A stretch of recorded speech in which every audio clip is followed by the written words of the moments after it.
রাস্তাঘাটে যদি বসতে হয় ফাআতুত তরিক হাক্কা, রাস্তার হক আদায় করবা। সাহাবারা প্রশ্ন করলেন, মা হাক্কুত তরিক ইয়া রাসূলুল্লাহ, রাস্তার হক আবার কি জিনিস? আল্লাহ রাসূল বললেন, রাস্তার হক হলো 5টা। বলেন রাস্তার হক কয়টা? প্রত্যঙ্গ গুনাহ থেকে হেফাজত করা। সহিহ বুখারী 6612 নম্বর হাদিস। ক্বালা রাসূলুল্লাহ সাল্লাল্লাহু আলাইহি ওয়াসাল্লাম, ইন্নাল্লাহা কাতাবা আলা ইবনি আদম হাজ্জাহু মিনাজ জিনা আদরাকা যালিকা লা মাহালা। আল্লাহ পাক রব্বুল আলামিন আদম সন্তানকে জিনার পরীক্ষা দ্বারা পরীক্ষা করবেন। এই পরীক্ষায় সবাই পড়া লাগবে। ফাজিনাল লিসান আল মানতিক, মুখের জিনা হলো কথা বলা। ওয়া জিনাল ইয়াদি আল বাত, হাতের জিনা হলো স্পর্শ করা। ওয়ান নাফসু তামান্না ওয়া তাশতাহি, অন্তর কল্পনা করা, এটা অন্তরের জিনা হয়ে যায়। সহিহ বুখারীর 2462 নম্বর হাদিসের বর্ণনা। আল্লাহ নবী বলেন, ইয়াকুমুল জুলুস আলা তুরুকাত, তোমরা রাস্তাঘাটে বৈঠক করা থেকে বাঁচবা। অযথা আজাইরা চিন্তা ভাবনা, আজাইরা গল্প গুজব থেকে তোমরা বাঁচবা। সাহাবারা বললেন, মা লানা বুদ্দুন ইন্নামা হিয়া মাজালিসুনা নাতাহাদ্দাসু ফিহা ইয়া রাসূলুল্লাহ, রাস্তাঘাটে আমরা ধর্মীয় আলোচনা করি, আমরা ভালো কথা বলি। রাস্তাঘাটে ভালো কথাও কি বলা যাবে না? আল্লাহ নবী বললেন, ফাইন আবাইতুম ইল্লাল মাজালিসা, রাস্তাঘাটে যদি বসতে হয় ফাআতুত তরিক হাক্কা, রাস্তার হক আদায় করবা। সাহাবারা প্রশ্ন করলেন, মা হাক্কুত তরিক ইয়া রাসূলুল্লাহ, রাস্তার হক আবার কি জিনিস? আল্লাহ রাসূল বললেন, রাস্তার হক হলো 5টা। বলেন রাস্তার হক কয়টা? 1 নাম্বার গদ্দুল বাসর, নজর নিচে নামায় রাখা। 2 নাম্বার ওয়াকাফুল আযা, কষ্টদায়ক বস্তু সরায়া দেওয়া। কষ্টদায়ক বস্তু সরায়া দেওয়া, এই আমলটা সবাই করেন, এটা খুব দামি আমল। সহিহ বুখারী 652 নম্বর হাদিসের বর্ণনা। ক্বালা রাসূলুল্লাহ, বাইনামা রাজুলুন ইয়ামশি বিতরিকিন ওয়াজাদা হুসনা শাওকিন আলা তরিক, এক ব্যক্তি রাস্তায় হাঁটতেছে, রাস্তায় হাঁটার সময় রাস্তার মধ্যে কোনো কাঁটা পেয়ে যায়। কাঁটা পাওয়ার পর ফাআখারা, কাঁটাটা যদি সরায় দেয়, আল্লাহ নবী বলেন, শাকারাল্লাহু লা, ওই মুহূর্তে ওই বান্দার উপর আল্লাহ খুশি হয়ে যায়। ওয়া গফারা লা, আগের জিন্দেগীর সব সগীরা গুনাহগুলো maaf করে দেয়। এই কাজটা কইরেন, রাস্তায় কষ্টদায়ক বস্তু, পলার সিলকা, ইটের কণা, এগুলা যদি পান সরায়া দিবেন। তার রাস্তার হক হলো 5টা। 1 নাম্বার নজর নিচে রাখা। 2 নাম্বার কষ্টদায়ক বস্তু সরায়া দেওয়া। 3 নাম্বার ওয়ারাদ্দুস সালাম, সালামের জবাব দেওয়া। 4 নাম্বার আমরুন বিল মারুফ, নেক কাজের আদেশ করা। 5 নাম্বার ওয়ানাহিউন আনিল মুনকার, অসৎ কাজ থেকে নিষেধ করা। অঙ্গ প্রত্যঙ্গগুলা গুনাহ থেকে হেফাজত করা। এই গুনাহের অঙ্গের মধ্যে একটা চোখ আছে, এই চোখটাকে গুনাহ থেকে হেফাজত করা। আল্লাহ আমাদের সকলকে এই অঙ্গ প্রত্যঙ্গগুলো গুনাহ থেকে হেফাজত করে আমরা যেন নেকির কাজ বেশি করতে পারি, আল্লাহ তৌফিক দান করেন। 3 নাম্বারটা খুব গুরুত্ব সহকারে মন দিয়ে শোনেন। আল আমানাতু ফিল কালাম, কথা বলার আমানত। বলেন কি বলার আমানত? মুসলিম শরীফের 8 নাম্বার হাদিসের বর্ণনা। জিবরিল আমিন আল্লাহ রাসূলের কাছে আসলেন, আসার পর প্রশ্ন করলেন, মাল ইহসানু ইয়া রাসূলুল্লাহ, ইহসান কাকে বলে আপনার কাছে জানতে চাই। আল্লাহ নবী জবাব দিলেন, আনতাবুদাল্লাহ কাআন্নাকা তারা, এমন ভাবে তুমি আল্লাহর ইবাদত করবা যেন তুমি আল্লাহকে দেখতে পাও। ফাইন লাম তাকুন তারা, যদিও তুমি আল্লাহকে দেখতে না পাও, ফাইন্নাহু ইয়ারাক, আল্লাহ তোমাকে দেখতে পায়। নামাজের মধ্যে যখন দাঁড়াই, আমাদের চেহারার সামনে আল্লাহ থাকে। কে থাকে? আলেম ছাড়া অন্যদের চেহারা কালো হয়ে গেছে। এইটা আবার কি কইলেন আপনি? আপনার চেহারার সামনে আল্লাহ থাকে মানে? আসলে আল্লাহ থাকে। দলিল সহিহ বুখারী 6111, কত হয়? 6111 নাম্বার হাদিস। এই হাদিসে আসছে, বাইনামান নবী সাল্লাল্লাহু আলাইহি ওয়াসাল্লাম ইউসাল্লি ফারাআ ফি কিবলাতিল মসজিদি নুখামা, নবীজি নামাজের মধ্যে দাঁড়াইলেন, সামনে দেয়ালের মধ্যে দেখলেন নাকের শ্লেষা, নাকের ময়লা দেখা যায়। কে যেন নাকের ময়লা ফালাইছে। ফাহাক্কাহা বিয়াদিহি, আল্লাহ নবী নিজের হাত মুবারক দ্বারা ওই নাকের ময়লা পরিষ্কার করছেন। পরিষ্কার করার পর ফাতাগাইয়াজা ওয়াজহু রাসূলিল্লাহ, নবীর চেহারা মুবারক লাল হয়ে গেছে, রাগান্বিত হয়ে গেলেন। নবীজি সাহাবাদেরকে ডাক দিয়ে বললেন, ইন্না আহাদাকুম ইযা কানা ফিস সালাত, যখন তোমাদের কেউ নামাজের মধ্যে থাকো, ফাইন্নাল্লাহা হিয়ালা ওয়াজহিহি, মনে রাখবা তোমার চেহারার সামনে আল্লাহ থাকেন। বলেন চেহারার সামনে কি থাকে? এটা বুখারী শরীফের বর্ণনা। আমার কষ্ট কোথায় জানেন? আমরা যারা মোবাইলে বুখারী পড়ি, কয়েকটা হাদিস পড়ি, আর সবগুলা পড়ি না। এইটা পড়েন না কেন? এটা কেন পড়তে কই জানেন? কারণ আপনারা অনেকে যখন বলেন যে আল্লাহ চেহারার সামনে আছে আমাদের, এটা বললে আপনারা অনেকে বলে, এটা কি বললেন আপনি, আল্লাহ চেহারার সামনে থাকে? ভাই এটা তো বুখারীতে আছে, এটা কাইটা দিয়ে নেন, এটা বুখারীতে তো আছে। যদি বলেন না এটা কেমন কথা, তো কাইটা দেন, কাইটা দিয়া বুখারী শরীফের হাদিস সংখ্যা ফাথুল বারী অনুযায়ী 7563টা, একটা কাটলে 62টা বাকি নাকি। এই হাদিস আমি যে কোনো একটা জায়গায় বলছি, আপনার যে কোনো একটা জায়গা বলতে একটা মাহফিলে গেছি, তো যেই জায়গা আপনার মানে আমাদের পন্থী লোকের চাইতে অন্য পন্থী বেশি, তো সেখানে বলার পর প্রথম থেকে সবার চেহারা খুব কালা, তো যখন বললাম সহিহ বুখারী 6111 নম্বর হাদিস, আমি বুঝতে পারতাছি পিছন থেকে সাথে সাথে মোবাইল খুলতেছে, খুলে দেখা সত্যি তো এটা আছে। এখন তো টেনশন, আমি বললাম আল্লাহ চেহারার সামনে থাকে। আল্লাহ কোথায় থাকে? নামাজে, চেহারার সামনে। এখন চিন্তা করে বুখারী এটা কি আসলে এরকম থাকে নাকি চেহারার সামনে? হ্যাঁ আল্লাহ থাকে, নবীজি বলছে, আপনি না বিশ্বাস করলে কি করা, কি নামাজে দাঁড়াইলে আর চেহারার সামনে কে থাকে? এই বুখারী শরীফের বর্ণনা, ফালা ইয়াতানাখামান্না আহাদুকুম হিয়ালা ওয়াজহিহি, তোমাদের কেউ যেন চেহারার সামনে নাকের ময়লা না ফালায়। তাহলে ইবাদত করা এমন ভাবে কেমন যেন আল্লাহকে দেখতে পাই, যদিও আল্লাহকে দেখতে না পাই, বলেন আমাকে কে দেখে? আল্লাহ দেখে। এটা হলো এক নাম্বার আমানত। নবী ইসলামী শরীয়তের মধ্যে দুইটা ঈদ রাখা গেছে, কিভাবে আমরা পালন করব এই পদ্ধতি আমাদেরকে শিখিয়ে দিয়েছেন। এখন যদি নতুন কোন ঈদ বানায় আর কেউ কয় এটাও একটা ইবাদত, বুঝতে হবে এটা নবীর পদ্ধতির ইবাদত না, এটা নিজেদের মন গড়া বানানো ইবাদত, এটার নাম হলো বিদআত। এটার নাম কি? রাসূল সাল্লাল্লাহু আলাইহি সাল্লাম ঈদ রেখে গেছে কয়টা? বলে না কয়টা? দুইটা। এখন আপনি নতুন একটা বানায় বললেন সবচেয়ে সেরা ঈদ এটা। আরে নবীরটা সেরা হবে না বানানো? আমাদের বানানোটা সেরা হবে। আচ্ছা একটু বলেন না, মনে করেন আমরা বানাইছি, আমরা কয়েকজন বানাইছি একটা, আর নবীজি আমাদেরকে দিছে দুইটা, আর আমরা এই স্টেজের হুজুরা মিলা বানাইছি একটা, আমাদেরটা সেরা হবে না নবীরটা সেরা হবে? তো সোজা কথা। তাই আপনি আবার নিজের বানানোটাকে কিভাবে সেরা বলেন? কি বুঝে আসছে? তাহলে নিজের বানানো এটাকে সেরা বলা যাবে না। মন দিয়ে শুনেন, আল আমানাতু ফিল ইবাদা, ইবাদতের ক্ষেত্রে আমানত। আল্লাহ যেইভাবে বলছে, নবী যেই পদ্ধতি শিখিয়ে দিয়েছেন, এই পদ্ধতিতে ইবাদত করার নাম হলো আমানত, এর উল্টা করার নাম হলো খেয়ানত। নবীর জন্মদিনে, নবীর জন্মদিন উদযাপন উপলক্ষে কেক কাটা মানে আমানতের খেয়ানত করা আর নবীর দুশমন প্রমাণিত হওয়া। হাত দিয়ে কেক কাটে। আমি আচ্ছা মনে করেন জন্মদিন কার? নবীর। ফুল দিয়ে সাজাই দেখি আরেকজন, ঘটনা একদম ঘুরে ফেলে। জন্মদিন কার? তো ফুল আরেকজন কেন? একদম পুরো জায়গা ফেলছে। মানে আমি ঠিক আছে ভাই, মাইনা নিলাম আপনি নবীর জন্মদিন পালন করতেন, তো ফুল দিয়ে আপনারে রাখছে কেন? থাক, এটা তো বলে না, কিন্তু ফুল দিয়ে আপনারে রাখছে কেন? এটা আমার মাথায় ধরে না। যদি কন যে ওই দিন ফুল দিয়ে কাউরে রাখতো, তো আমরা সবাই ডাকেন, সমস্যা কি? খালি একজনে কেন? রাসূল সাল্লাল্লাহু আলাইহি সাল্লামের জন্মদিনে ফুল দিয়ে একজনে পুরা ঢাকা হয়। হ্যাঁ মাঝে মাঝে বুঝি না। আবার এই যেটা বললাম না, এখন হয়তো অনেকে বিভিন্ন জায়গাতে বলতে চান, থুর আপনি বুঝলে কি না বুঝলে কি, আমগোটা আমরা করবি। তাহলে হাত এবং জবানের কষ্ট দেওয়া থেকে অন্যরা যেন নিরাপদ থাকে। তো কেক কাটা তো এমনি, জন্মদিন পালন করা তো এমনি মুসলমানের সংস্কৃতি না। আবার নবীর জন্মদিনে কেক, এমনি তো সংস্কৃতি, আবার নবীর জন্মদিনে কেক কাটে। কত বড় স্পর্ধা! রাসূল সাল্লাল্লাহু আলাইহি সাল্লামের জন্মদিনে কেক কাটে। মনে রাখবেন, রাসূলের জন্মদিনে উপলক্ষে কেক কাটা, এই হাতের খেয়ানত করা, আল্লাহ রাসূলকে কষ্ট দেওয়া, রাসূলের দুশমন প্রমাণিত হওয়া। এটা রাসূলের মহব্বত না? এখন আবার বেদাত কিভাবে করে মানুষ মানে করে বেদাত। ইমাম সাহেব যখন বলে ভাই এটা বেদাত, তখন ইমাম সাহেবকে বলে হুজুর করলে তো মজা লাগে, একটা হিট আসে মনের মধ্যে, এটা করলে কি আসে? করে বেদাত। কিন্তু হুজুর যখন বলে প্রতীক সাহেব বোঝায় ভাই এটা বেদাত, হুজুর এটা করলে তো একটা হিট আসে। কেমন হিট আসে? কয়টা করলে একটা আবেগ কাজ করে, শরীরে একটা হিট আসে, একটা মায়া আসে, একটা মহব্বত আসে, এরপর চোখের পানি আসে, করে বেদাত। তো এই যাদের চোখের পানি এসে যায় বেদাতগিরি করার পরেও, তারা একটা বর্ণনা শুনেন। ইমাম মালিক রাহমাতুল্লাহি আলাইহি বলেন, মানি বিদআ ফিল ইসলামি বিদআতান ইয়ারাহা হাসানা ফাকাদ জাআমা আন্না মুহাম্মাদান খানা রিসালা।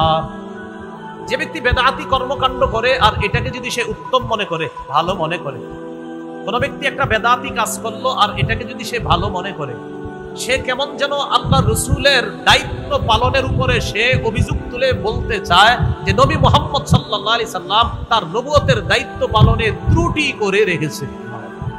এই জন্য উনি আসছে এটাকে পূর্ণ করতে।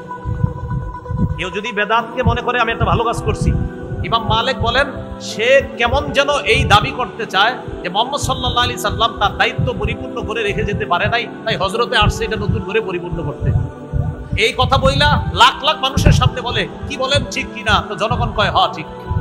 মানে এই জাতীয় বেদাতি সাপ্লাই দেয় মাইকে বৈশা, আর জনগণকে বলে কি বলেন ঠিক কিনা? তো সবাই কয় ঠিক। কয় বেদাতি কথা। আর বলে কি ভাই অমুকরা বলে এটার নাকি দলিল লাগে, তো সবাই সামনে যারা এদেরকে বলে বলেন এসবের কি দলিল লাগে? তো সামনে যারা থাকে হেরাও পায় না, উনি আবার বলে ঠিক কিনা, তো সবাই কয় ঠিক। বেদাত কথা বলে, বেদাত কাজ করে, আর দেখবেন আমাদের মতো কারো কারো নাম নিয়ে গালিও দিয়ে হতে পারে, দিতে পারে।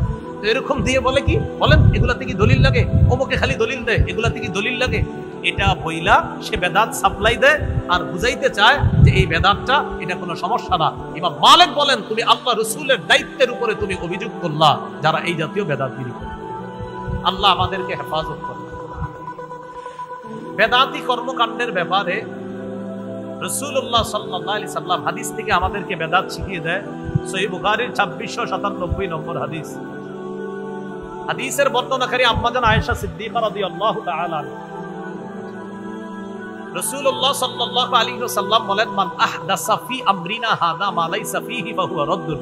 সবাই আমার সাথে বলেন, যে ব্যক্তি আমাদের শরীয়তের মধ্যে ইবাদতের নামে সওয়াবের আশায় নতুন কোনো কিছু আবিষ্কার করে, এটা বেদাত, এটা প্রত্যাখ্যান করা হবে। তাহলে ইবাদতের নামে সওয়াবের আশায় নতুন কিছু আবিষ্কার করার নাম কি? বেদাত। কি করা হবে? প্রত্যাখ্যান করা হবে, সদা সর্বদা এটা পরিত্যাজ্য। সহিহ বুখারীর বর্ণনা 6583 নম্বর হাদিস, 6584, এই দুই হাদিস মিলিয়ে রাসূল সাল্লাল্লাহু আলাইহি সাল্লাম বলেন, আনা ফারাতুকুম আলাল হাউজ। কিয়ামতের ময়দানে আমি তোমাদের আগে আগে হাউজে কাউসারের পাড়ে চলে যাব। মান মাররা আলাইয়া শারিবা ওয়া মান শারিবা লাম ইয়াজমা আবাদা।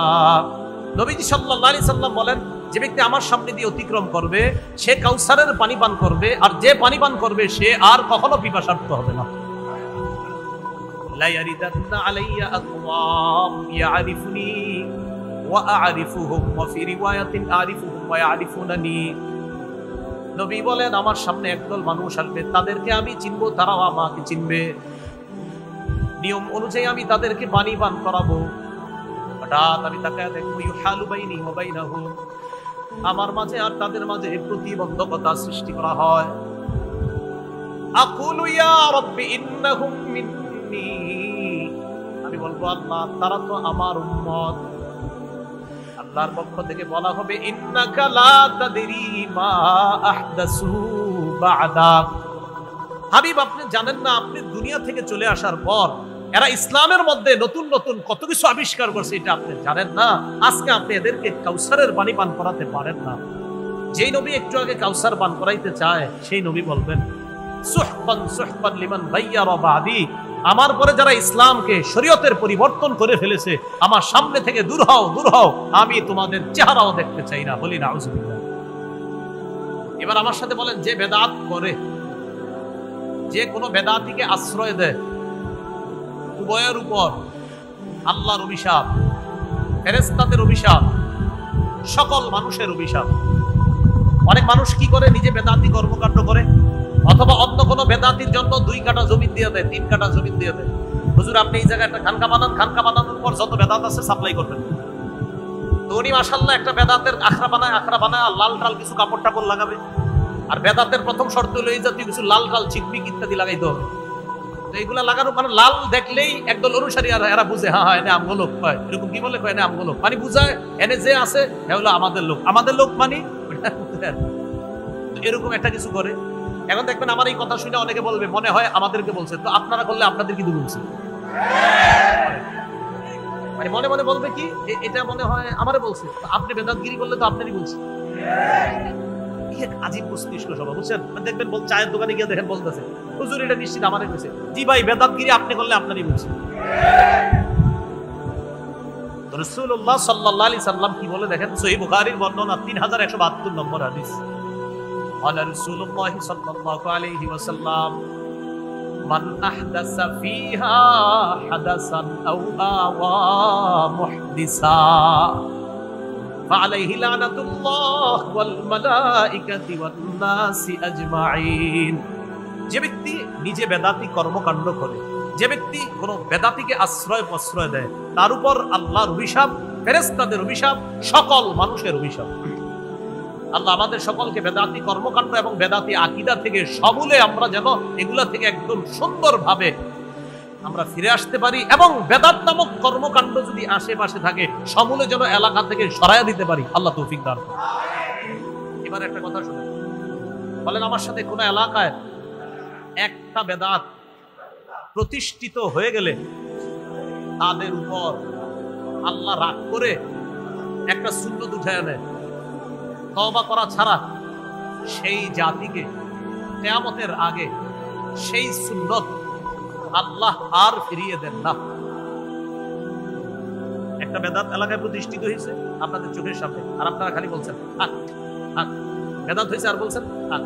এই থাক থাক করতে করতে প্রথমে সালাফিরা ছিল, একা ছিল, একা থাকার পরে এরপরে তার অনুসারী বাড়ছে। আর এটাই কিন্তু নিয়ম। দেখবেন কিছু মানুষ যখন প্রথম বেদাতের আর সূচনাটা এইভাবে হয়, হঠাৎ দেখবেন এক জায়গায় একজন তার গায়ে পোশাক আদি ইত্যাদি কম, দুই চারজন পাশে বসে যদি বলেন এইভাবে বসে সেরে না বসছেন ভাই কি যে আছে, কি আছে তো দেখাই দিতেছে, বলতেছে কি আছে। হ্যাঁ ভাই, এই কথাটা মনে রাখেন, এখনো পীরের নাম কিভাবে হয় ল্যাংটা।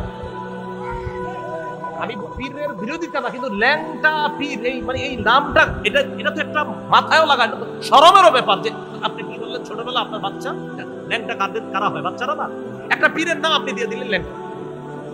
মানে আচ্ছা আপনি শরীয়ত, ঠিক আছে শরীয়ত আপনাদের কি বলে সেটা পরে বলি, আপনার আকলকে জিজ্ঞাসা করেন আপনি নামটা দিলেন কিভাবে, কি পীর, কি পীর, ল্যাংটা। এটা তো অসুস্থ মস্তিষ্ক ছাড়া এটা সম্ভব না। এবং একদল মানুষ এটা আপনার বলতে কি যে আছে জানেন না, নামের মধ্যেই তো বোঝা যাইতেছে কি আছে। রাসূলুল্লাহ সাল্লাল্লাহু আলাইহি সাল্লাম বলেন, এলাকায় একটা বেদাত প্রতিষ্ঠিত হয়ে গেলে ওই এলাকা থেকে একটা সুন্নত আল্লাহ উঠায় নেয়, এই জাতির উপরে আল্লাহ রাগ করে তাদেরকে সেই সুন্নত ফিরায় দেয় না।